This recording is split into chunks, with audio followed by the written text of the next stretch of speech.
السلام عليكم ورحمة الله. ما تنسوناش من واحد لايك للفيديو، وما تنسوش تضغطوا على الجرس باش دائما توصلوا بكل جديد.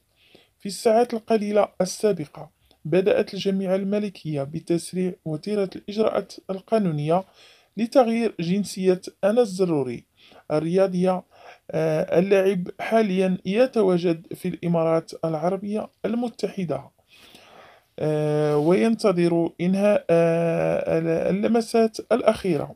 في حال عدم وقوع أي شيء أو مشاكل في الإجراءات، سيصبح أنس الزروري اللاعب رقم 26 في لائحة المنتخب الوطني، أو استدعاء اسم آخر مكان أمين حارث.